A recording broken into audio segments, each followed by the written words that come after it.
আসসালামু আলাইকুম রহমতুল্লাহি ওয়া বারাকাতুহু। বাংলাদেশ বড় বিপদ থেকে রক্ষা পেয়েছে।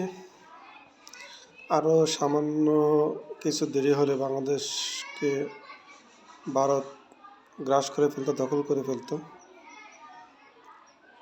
যদি শেখ হাসিনার বিদায়ের মাধ্যমে এতদিনের খায়েশ আর পূরণ হলো না ভারতবর্ষের, নাহলে যেভাবে ভারত বাংলাদেশের বিভিন্ন সেক্টরে তাদের দূষদেরকে নিয়োগ দিয়েছিল, ঢুকিয়ে দিয়েছিল, প্রত্যেকটা সেক্টরে তাদের লোক দিয়েছিল, একসময় সিলেকশনের মাধ্যমে ওরা আমাদের দেশটাকে দখল করে ফেলত।